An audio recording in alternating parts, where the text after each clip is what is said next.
So, a Virginia delegate introduces a bill to, clarify medical cannabis labels and allow home delivery. It passes the House unanimously. That sounds like progress, right? A clear win for patients. Well, this is where the legal reality starts to diverge from the political headline. Because HB 391, as written, creates a new operational pathway for medical cannabis in Virginia. And it's that new pathway, the moment a delivery driver pulls into a neighborhood, where a well-intentioned law begins to interact with a patchwork of other codes, law enforcement protocols, and unanswerable questions. The unanimous vote suggests clarity. The text of the bill guarantees confusion.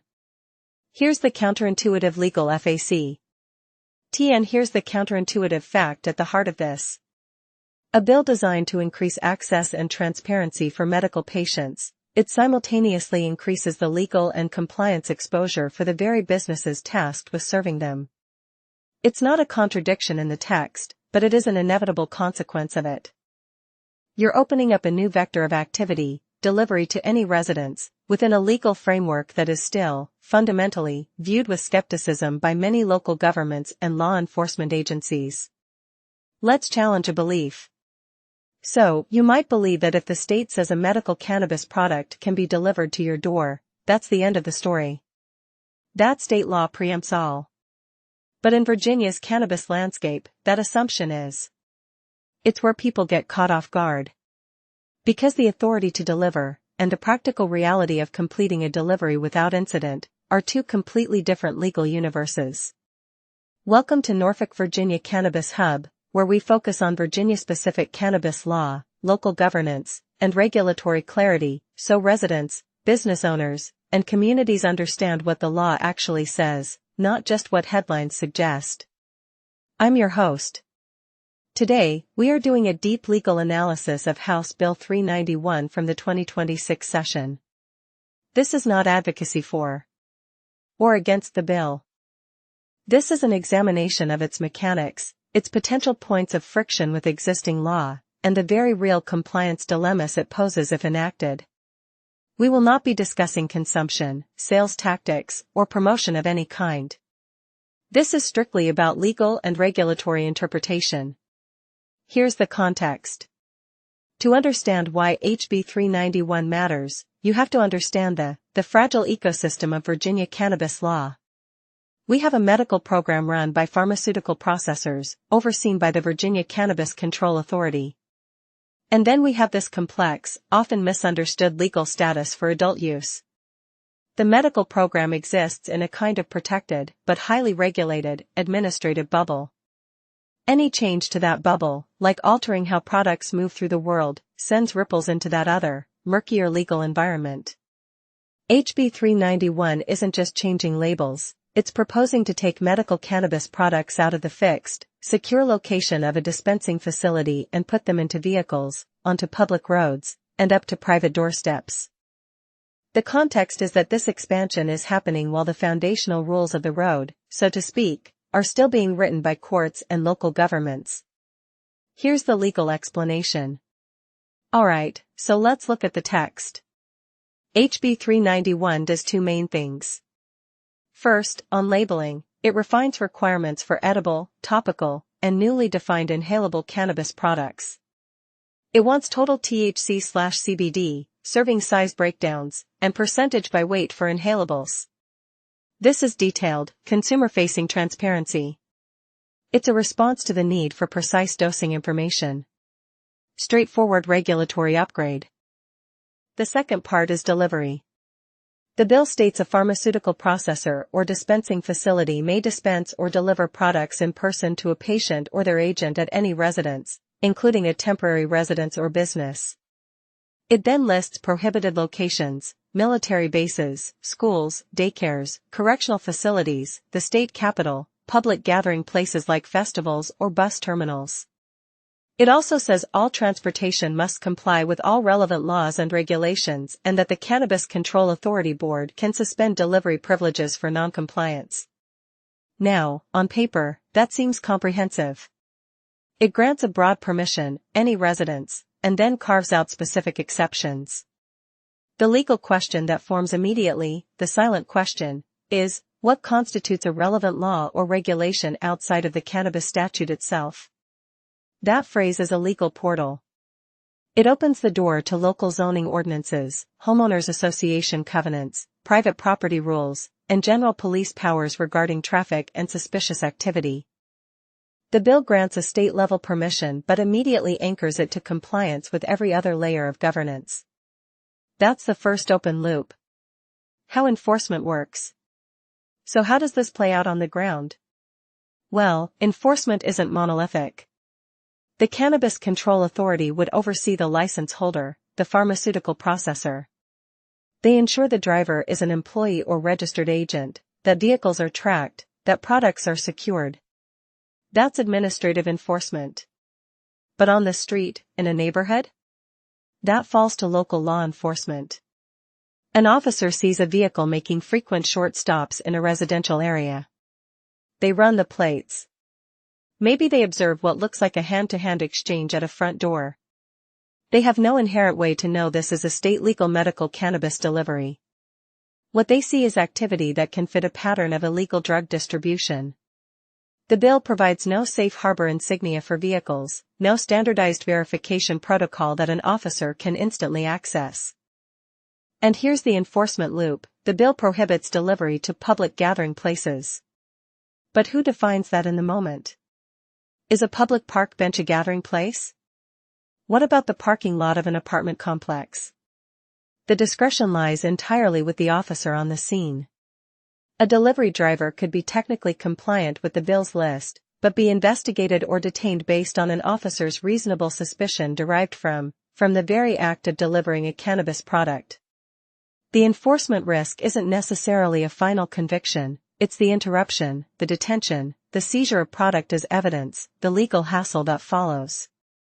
The burden of proof shifts to the driver and the company to demonstrate their compliance, after the fact. Who this affects? This creates distinct ripple effects for different groups.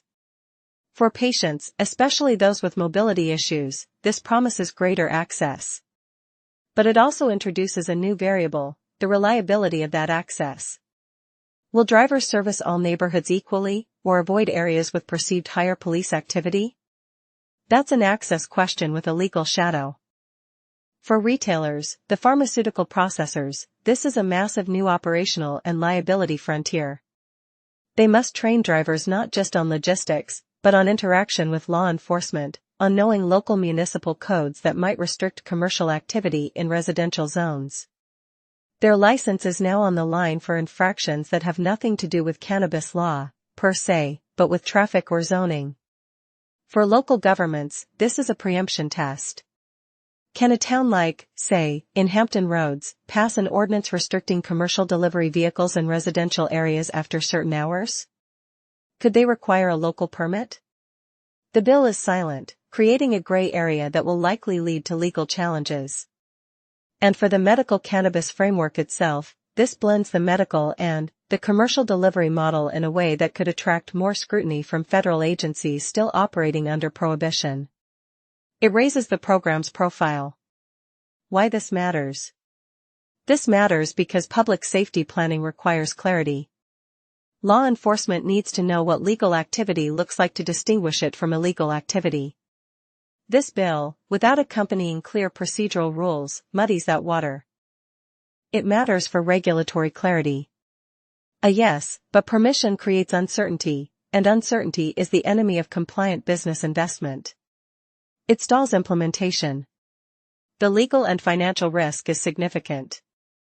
A single high-profile detention of a delivery driver, or a delivery to a location that later is contested, could lead to lawsuits, license reviews, and a chilling effect on the entire delivery provision. Long-term, the policy implication is about how Virginia integrates cannabis into the normal flow of commerce. Does it treat it like a pharmacy home delivery, or does it treat it as a uniquely risky activity requiring its own, separate set of traffic and operational rules? HB 391 tries to do the former while implicitly acknowledging the need for the latter, and that tension is unresolved. Now, this is the point where we move from the text of the law to the moment it hits reality. Because understanding the statute is one thing. Seeing how a single phrase, any residence, collides with a specific set of facts, that's where the legal outcome is actually determined. And this is where most assumptions about this bill fall apart. Here's a scenario. Let's return to that open loop from the beginning.